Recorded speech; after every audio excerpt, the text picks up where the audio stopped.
boleh dimakan dalam hutan itulah kehidupan mereka. Thumma atba'a sababa, kemudian dia meneruskan pula perjalanan dia. Kali ini ke kawasan bergunung, gunung ganang. Hatta idza balagha bainas saddain, sehinggalah apabila dia sampai di satu tempat yang terletak antara dua gunung yang sangat tinggi. Wajada min dunihima qauman la yakaduna yafqahuna qawla, dia dapati atau dia jumpa di bawah gunung itu satu kaum yang menempati tempat tersebut, yang mereka itu hampir sahaja tidak memahami bahasa orang lain. Isyarat kepada waktu itu masing-masing ada bahasa masing-masing dah. Subhanallah. Asal daripada Adam. Kemudian kata para ulama, Adam berbahasa Arab. Bila turun bertemu semula dengan isterinya Hawa, kemudian berketurunan, dapat anak, dapat zuriat. Kita pun tahu Habil, Qabil dan sebagainya. Telah berkembang pakat pindah, ada yang pergi ke Afrika, yang ke Eropah, yang tinggal di padang pasir, yang pergi ke kawasan pergunungan apa semua, bertebaran pula di sana. Lalu lahirlah orang-orang yang kulit yang berlainan mengikut cuaca dan keadaan. Dan juga lahir juga bahasa berdasarkan tempat yang mereka duduk. Subhanallah, sengaja Allah tidak menyatukan bahasa penduduk bumi ini dengan satu bahasa, dan tidak menyamakan warna kulit mereka, kerana kepelbagaian itu menunjukkan hebatnya Allah Subhanahu wa ta'ala. Dalam entah berapa bahasa yang ada, berapa ribu jenis bahasa yang ada, semua Allah faham. Semua Allah faham. Buatlah bahasa isyarat kah, rekalah bahasa baru pun, semuanya di bawah kefahaman Allah Subhanahu wa ta'ala. Adapun kita, takat kita mengaji sikit, yang tu kita reti, tu pun tak habis kecuali bahasa kita sahaja. Jadi mereka ni hampir tak faham bahasa orang lain. Iaitu Iskandar Zulkarnain pun tak berapa faham mereka ni cakap apa, mereka ni pun tak berapa faham Zulkarnain cakap apa. Qalu, bila sampai dah tahu dia ni raja yang hebat dengan bala tentera dia apa semua, mereka pun mengadu. Kata mereka, ya Zulkarnain, inna Ya'juj wa Ma'juj mufsiduna fil ard, sesungguhnya Ya'juj dan Ma'juj itu adalah orang-orang yang sering melakukan kerosakan di atas muka bumi. Mereka ni tiap-tiap masa duk main rompak kami, main bunuh di kalangan kami, main rampas segala penghasilan kami. Mereka ni makhluk perosak. Dalam Taurat ataupun kitab-kitab suci bagi orang-orang Yahudi, kata mereka Ya'juj adalah nama seorang ketua kabilah. Ma'juj adalah tanah atau tempat yang ditinggal. Itu antara dua bukit yang tinggi. Pelbagai tafsiran yang dikemukakan oleh pengkaji, apabila mereka melihat struktur muka bumi ini, mereka dapati di antara kawasan yang banyak gunung ganang dia adalah sempadan antara Armenia dan Azerbaijan, yang perang baru ni yang baru saja selesai, dan kemenangan milik Azerbaijan ditarik balik, didapat balik, bebaskan beberapa wilayah dia yang sejak tahun 90 berapa, 90-an diambil oleh Armenia. Armenia negara yang berpaksikan kepada agama Kristian, Azerbaijan, negara yang pemimpin dia adalah orang Islam. Hampir 90 lebih di kalangan penduduknya adalah orang Islam, tetapi agak bermazhab Syiah. Wallahu a'lam. Adapun dalam Quran, Allah terang di sini dan di beberapa tempat yang lain dengan tidak menyatakan secara khusus tempat mereka tinggal, tetapi memberi isyarat tentang banyaknya Ya'juj dan Ma'juj ini. Dikuatkan dengan hadis-hadis Nabi sallallahu alaihi wasallam, di antaranya hadis riwayat Nawas bin Sam'an yang menyebut bahawa Nabi sallallahu alaihi wasallam bersabda bahawa kelak Allah akan turunkan Nabi Isa untuk berhadapan dengan Dajjal. Munculnya Dajjal adalah merupakan di antara tanda kiamat yang besar. Selesai dengan Dajjal, datang pula Ya'juj dan Ma'juj. Ya'juj dan Ma'juj ini bila mereka terkepung dengan kepungan yang dibuat oleh Zulkarnain, tiap-tiap hari mereka korek tembok itu untuk mereka menembusinya. Tembok itu sangat kukuh, kita akan baca lagi. Hinggalah hampir malam, kata mereka, kita berhenti dulu Ustaz, esok kita sambung. Esok mai pula sambung, Allah tutupkan dia semula seperti sedia kala. Hinggalah datang izin daripada Allah bagi tanda kiamat. Mereka korek-korek sehingga tembus. Dan bila mereka keluar, mereka singgah di satu tasik yang terdapat di Iraq. Tasik yang cukup besar. Hak di depan saja minum dari tasik itu kering. Hak geng di belakang main lah, habis dah. Tu punya ramai. Payahlah kalau kita nak satu kedah ni pergi hirup, satu empangan pun tak habis kan? Tak habis kot. Pakai nak menimba ikan kan, kita pakai pergi hirup sikit kedah dah berapa juta penduduk? 4 juta dah. Tak kering lah. Maknanya banyak sungguh. Hak depan saja minum buk. Hak belakang mamai tengok lah apa, tak tinggal dah kat kami. Tu dia. Dan disebut seorang manusia nisbah dia 1000 Ya'juj dan Ma'juj ini. Ya, tanda akhir zaman ni, tahu tanda-tanda kiamat ini, dia bukan datang dalam bentuk logik akal kita. Kita tak boleh fikir ikut logik akal. Kata kalau 1:1000 mereka duduk dalam tu, macam mana? Luas sangat ke kampung mereka yang dikepung tu? Kalau kita ada 4 bilion penduduk bumi atau hampir 5 bilion, maknanya gandakan dengan bilangan mereka, satu gandaan 1000. Banyak. Akal kita tak. Ini di antara apa yang datang daripada kita, hadis-hadis yang ada yang dhaif hadis-hadis itu, tapi dia bukan dalam bentuk akidah. Sehingga manusia terkepung, pakat lari menyorok duduk dalam kubu dan sebagainya, dan mereka kekurangan makanan, sehinggalah disebut bahawa kepala seekor lembu itu lebih mahal harganya atau lebih disukai berbanding 1000 dinar. 1000 dinar ni banyak lah. Kepala lembu selalu kita melih, kita kalau tak ada hak pandai buat, kita biar lagu tu lah. Kau teringat dulu, orang tua dulu sangkut dekat pokok bagi rengga makan. Tu lama habis tinggal tulang saja. Ada hak pandai, dia boleh takik sana, dapat otak dia. Itulah rahang apa semua kena tuk juga.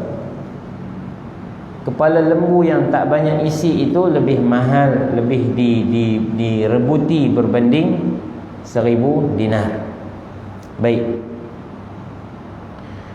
Sehinggalah ujian itu menjadi berat ke atas manusia. Allah Subhanahu wa taala dengan doa permohonan daripada Nabi Isa yang ketika itu memimpin umat manusia, Allah turunkan sejenis ulat di atas leher Ya'juj dan Ma'juj dan juga keturunan dia, hingga ulat itu memakan mereka. Apabila mati semua Ya'juj dan Ma'juj, keluarlah manusia daripada tempat persembunyian mereka. Lalu mereka dapati tidak ada satu tempat pun yang boleh mereka pijak kaki, kecuali padanya terdapat bangkai Ya'juj dan Ma'juj. Tang mana pun punya banyak. Macam kita ketuk sarang semut, dia keluar bertimbul, bertimpa antara satu dengan yang lain. Mendatangkan pula masalah busuknya bangkai-bangkai Ya'juj dan Ma'juj ini. Hinggalah Nabi Isa berdoa semula, lalu datang burung-burung yang diutus oleh Allah mengangkat bangkai-bangkai itu dan dicampakkan di satu tempat. Bersih muka bumi atau dunia dalam tempoh yang tertentu, sehingga selepas itu, lepas kewafatan Nabi Isa alaihi salam, berlakulah kiamat yang begitu dahsyat. Tuan-tuan dan puan dirahmati Allah, tu cara ringkas. Tuan-tuan boleh cari dalam YouTube pun banyak ceramah-ceramah Dr. Guru kita dalam bahasa Melayu pun ada, atau bahasa Arab yang ditranslate pun ada, keterangan yang luas berkenaan dengan Ya'juj dan Ma'juj. Apapun dia kekal sebagai perkara ghaib yang tak dituntut ke atas kita untuk cari. Kau nak buat satu misi pencarian kampung Ya'juj Ma'juj ke, tak payahlah. Suruh buat pasal buat pelancongan apa, buat duit pula cari Ya'juj Ma'juj, tak payah. Tak perlu cari dia ramai.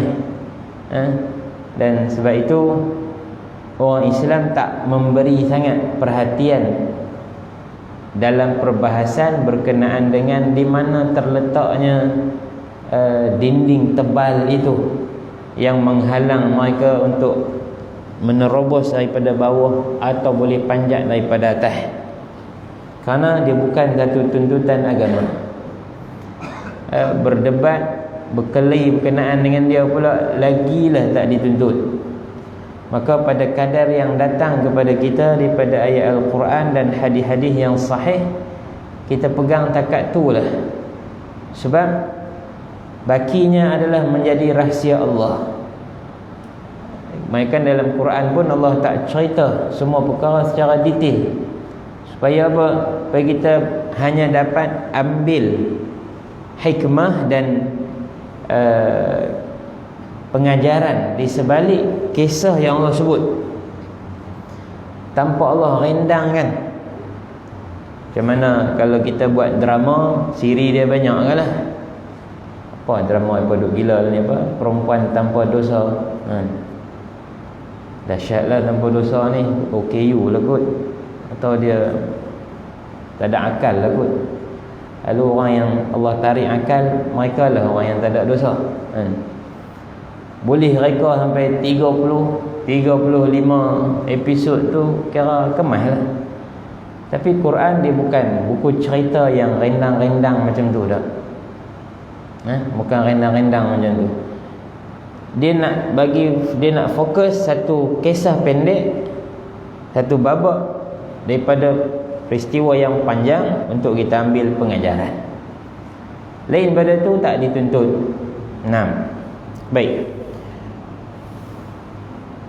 Kemudian mereka yang mengadu ni, dia berkata, fahal naj'alu laka kharjan ala an taj'ala bainana wa bainahum sadda? Boleh tak kami jadikan bagi kamu upah, maknanya kami himpun harta-harta kami yang ada sebagai upah untuk kamu bina antara kami dan mereka satu tembok yang menghalang. Kami tak boleh dah nak hidup macam ni, duk mai kacau teruk. Boleh tak kami bagi upah engkau bina apa yang mampu menghalang mereka daripada mengganggu kami? Kata Dzulqarnain, qala ma makkanni fihi rabbi khair, apa yang telah Allah beri kepada aku daripada kemampuan, kekuatan dan kekayaan itu lebih baik daripada upah yang kamu tawarkan. Maknanya tak payahlah, tak payah bagi upah. Sebab apa ni tanggungjawab aku? Allah dah beri kuasa kepada aku, kemampuan kepada aku, maka menjadi tanggungjawab aku untuk membina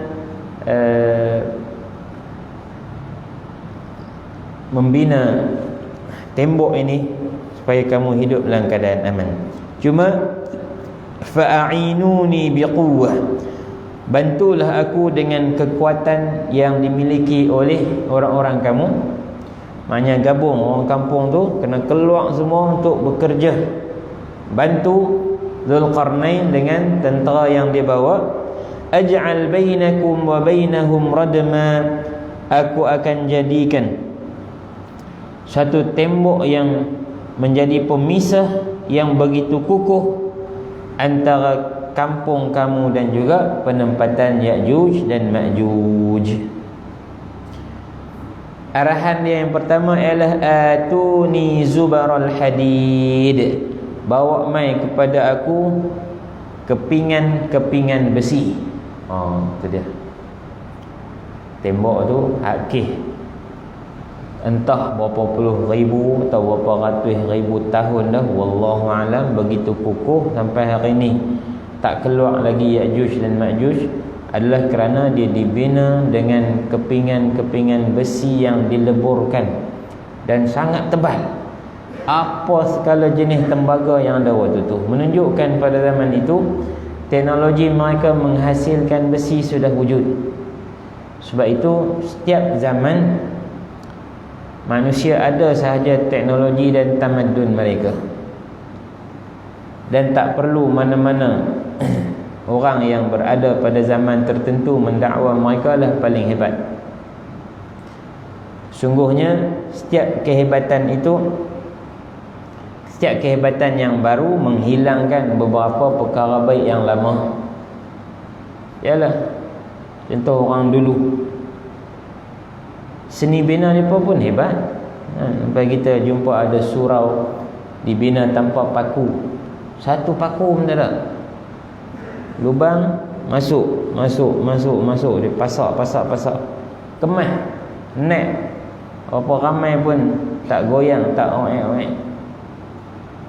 Tapi kita nampak hari ini lama lah kan, bagi kita tak kukuh lah, tak boleh bertahan lama lah apa semua.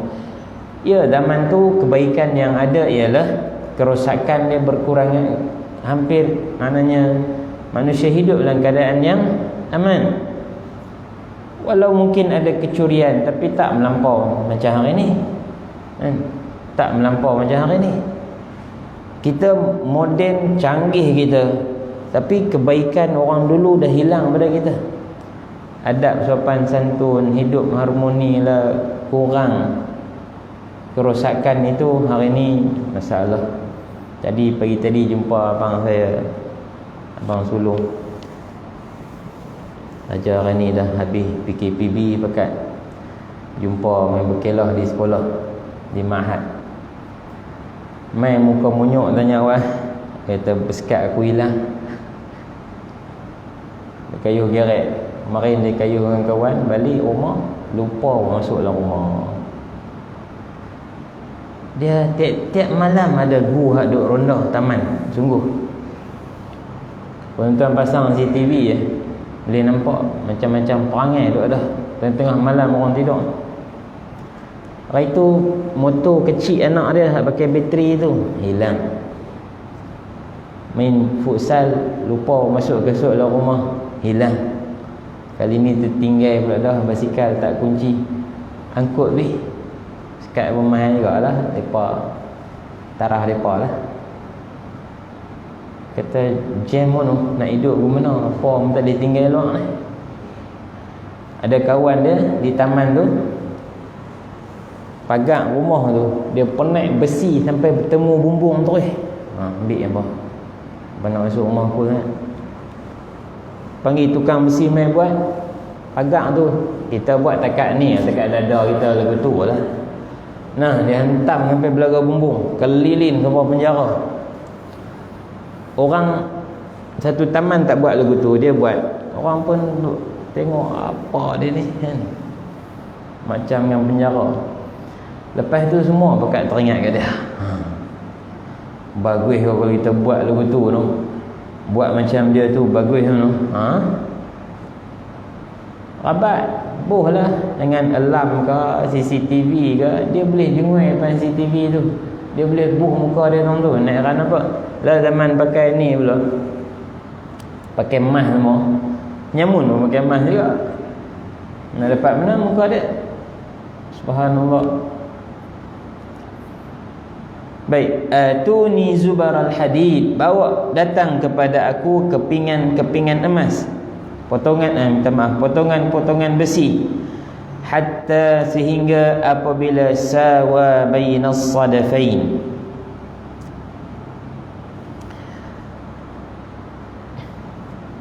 apabila besi-besi itu disusun sehingga sama tinggi dengan puncak kedua-dua belah bukit, kedua-dua buah bukit. Ni bukit tu tinggi, kita cerita dah, tinggi. Dan luas, jarak antara kedua ni luas. Dia pun boleh himpun, boleh susun besi-besi, keping tingkat sehingga sampai ke puncak kedua-dua belah gunung itu. Belah ni dengan belah tu. Ya'juj dan Ma'juj, yakni dua orang yang mengetuai kabilah itu, diberi umur yang panjang oleh Allah kepada mereka. Kenapa banyak? Dah mereka duduk dalam tu, tak ada kerja, kira kerja mereka bagi banyak orang buat anak bagi banyak, nanti mereka nak keluar. Susun sampai tinggi. Qala anfukhu, lalu dia pun memberi arahan, tiupkan api, bakar api, himpun kayu api, bakar keliling tebing-tebing di kedua-dua belah dinding atau besi yang disusun itu.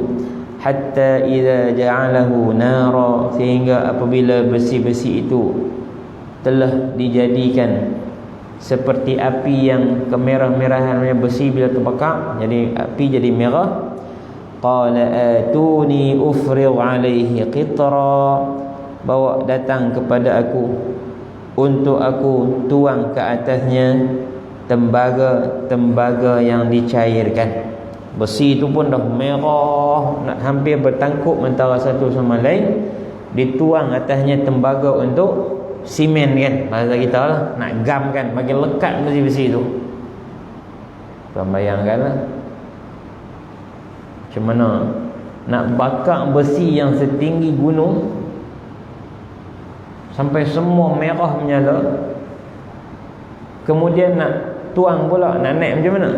Ada helikopter ke apa ke, wallahu alam bagaimana teknologi dan kemampuan yang ada pada hari itu. Dituang ke atas besi-besi yang telah disusun sebagai tembok yang rapat antara sebuah bukit, sebuah gunung dengan satu gunung yang lain. Kemudian dia membeku dan menjadi kepingan ataupun satu tembok yang sangat kukuh. Kata Allah, famasta'u ay yadhharuh, mereka tidak akan mampu lagi untuk yadhharuh, mencerobohnya. Wa mastata'u lahu naqba, minta maaf, mereka tak akan mampu untuk memanjatnya kerana dia licin besi yang dituang tembaga, salut tembaga. Wa mastata'u lahu naqba, dan mereka tidak akan mampu melubangkannya. Qala hadza rahmatum mir rabbi, kata Dzulqarnain setelah siap tembok yang menghalang keluarnya Ya'juj dan Ma'juj daripada sarang mereka, katanya ini adalah rahmat daripada Tuhanku. Kalau nak banding hari ini, tak ada orang yang memiliki kekuatan seperti Ya'juj dan Ma'juj, minta maaf, seperti yang dimiliki oleh Dzulqarnain, dalam keadaan kuatnya, hebatnya, kuasanya yang tiada tandingan itu. dia tetap kembalikan kelebihan itu kepada Allah. Dia kata, ini adalah rahmat Tuhanku, kurniaan Tuhanku. Aku bukan apa-apa pun, aku tak hebat pun. Kalau Allah tak izinkan, tak jadi. Fa idza jaa wa'du rabbi ja'alahu dakka. Dan apabila datang janji Tuhanku, iaitu kiamat, Allah akan menjadikannya dakka, runtuh, atau boleh ditembusi.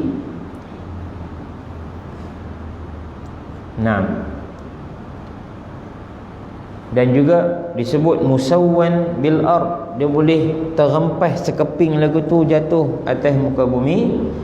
Wa kana wa'du rabbi haqqan, dan sesungguhnya janji Tuhanku itu amatlah benar. Tuan-tuan dan puan dirahmati Allah, berbaki sedikit lagi daripada surah ini, dan juga tentang apa yang akan dilakukan oleh Ya'juj dan Ma'juj. Kemudian bagaimana pengakhiran manusia. Mereka terbahagi kepada dua, orang-orang yang menyembah hamba-hamba Allah, atau orang-orang yang menyembah Allah. Orang yang menjadikan apa yang Allah cipta sebagai makhluk, tiba-tiba mereka angkat sebagai khaliq, sebagai pencipta. Lalu mereka sesat dengan perbuatan mereka, dan neraka Jahannam adalah tempat kembali mereka. Adapun orang-orang yang beriman, mereka itu akan dibalas dengan sebaik-baik balasan. Di antara sebaik-baik balasan adalah syurga Al-Firdaus. Setinggi-tinggi nikmat syurga adalah syurga Al-Firdaus bagi orang-orang yang beriman kepada Allah. InsyaAllah kita akan lihat dua-dua ciri-ciri kedua-dua golongan. Satunya golongan Jahannam, dan satu lagi golongan Al-Firdaus. Wallahu a'lam.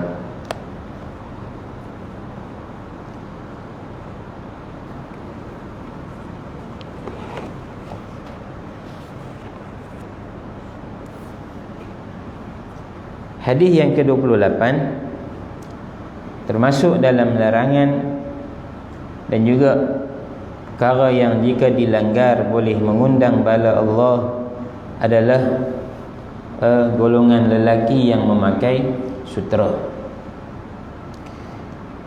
Tuan-tuan dan puan dirahmati Allah, tidaklah larangan ini kecuali dia adalah untuk menghalang daripada berbangga-bangga dengan pemilikan. Sutera ini juga adalah teknologi yang sejak daripada zaman awal lagi wujud, yang mana Allah beri kepandaian berfikir kepada manusia sehingga mereka dapat menghasilkan kain yang sangat bermutu, sangat tinggi kualiti dia, yang kain itu ditenun daripada apa yang keluar daripada perut sejenis ulat. Dia macam sarang labah-labah, lebih kurang lagu tu, tapi dia kuat, dia kukuh. Sarang labah-labah ronyok habis lah kan, dia boleh pangkap lalat, nyamuk lagu tu tak apa, tapi yang keluar daripada perut ulat ini dia sangat kukuh. Karena dia payah untuk dihasilkan, maka harga dia mahal. Dengan ciri-ciri kelembutan yang ada padanya. Dan juga dia kain itu boleh merawat beberapa jenis penyakit. Pada zaman Nabi SAW ada seorang sahabat yang dia sakit kulit.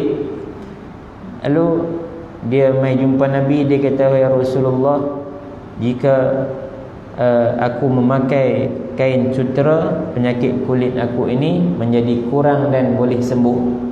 Tapi bila aku tanggalkan, dia akan sakit balik. Nabi izinkan pada kadar dia merawat. Bagi orang lelaki lah, orang perempuan tak apa, bila boleh pakai.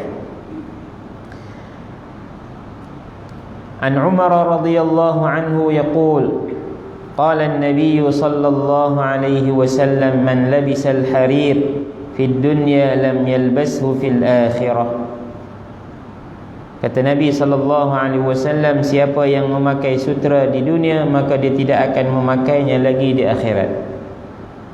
Maksud dia bukan orang lain boleh pakai baju tu tak, dia payah nak masuk syurga. Yang di dalam syurga itu ada pakaian sutera yang disediakan kepada penghuni syurga.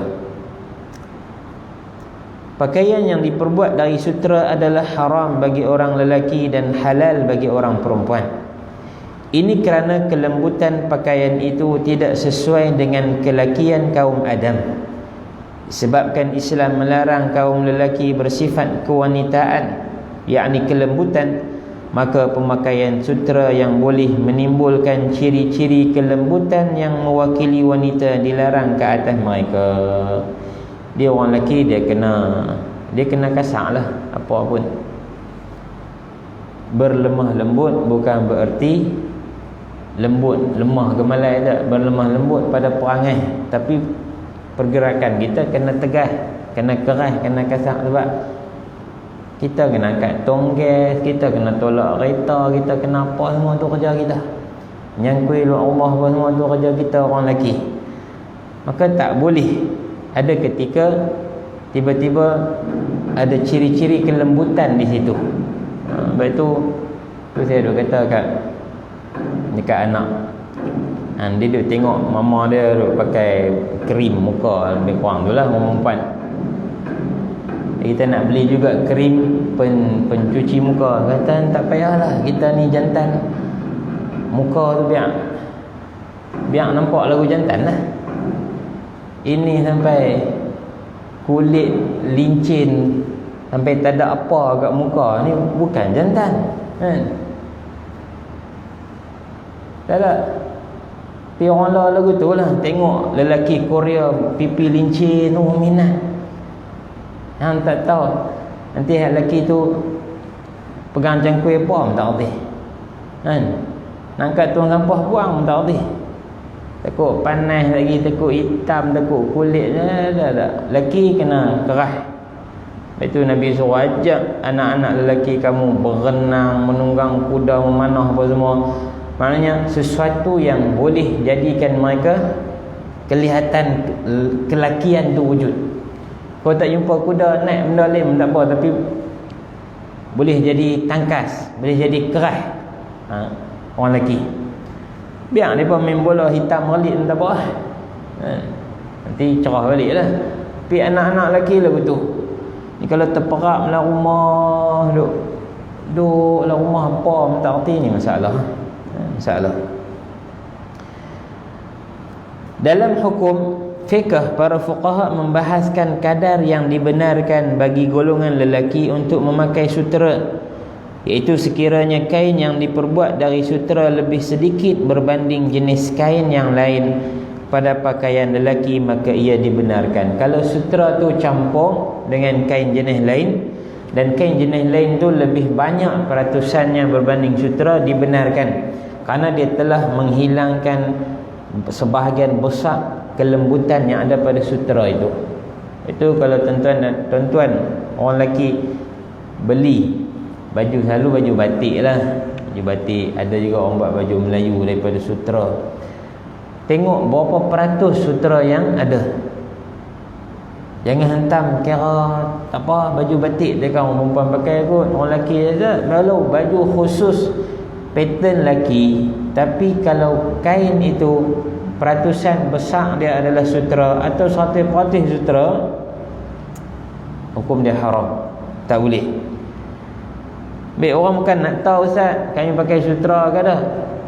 Memang orang tak tahu, tapi sebahagian orang dia tahu, bahagian besar dia tak tahu apa ni, nampak baju batik, tapi kerana dia larangan daripada Allah, kita kena ikut. Ada perkara-perkara yang memang menjadi tarikan kepada kita dan juga cantik pada pandangan kita, dan dia tidak apa-apa dalam memberi kemudaratan, tapi kerana ada larangan, kita patuh bagi hamba.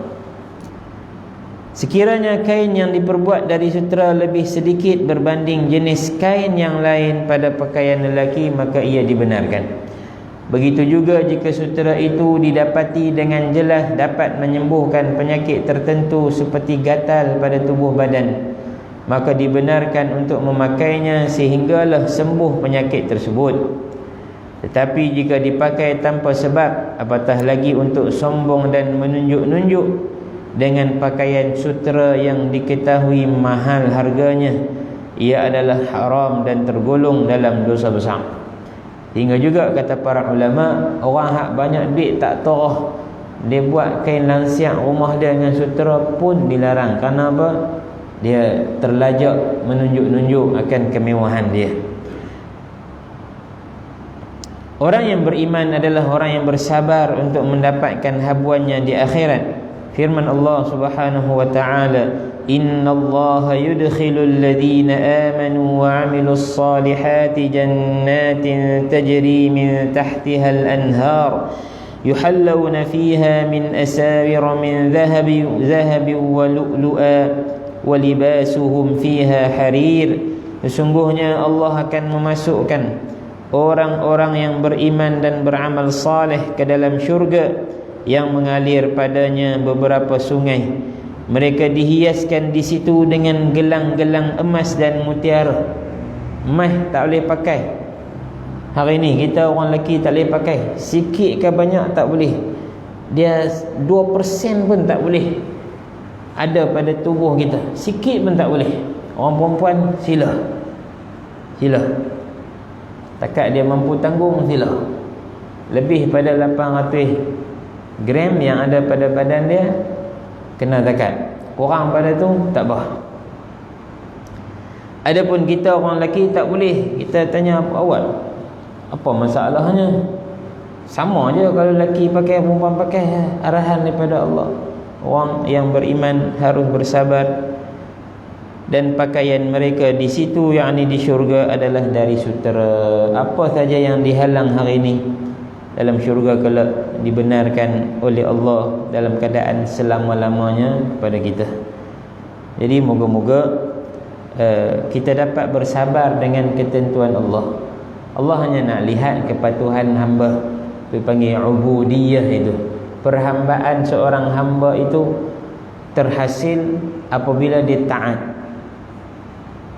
Bukan dia dakwah. Ketaatan itulah menghasilkan ubudiyah, perhambaan. Maka bila seorang hamba itu dia benar-benar tunjuk diri dia seorang hamba, Allah akan sayang.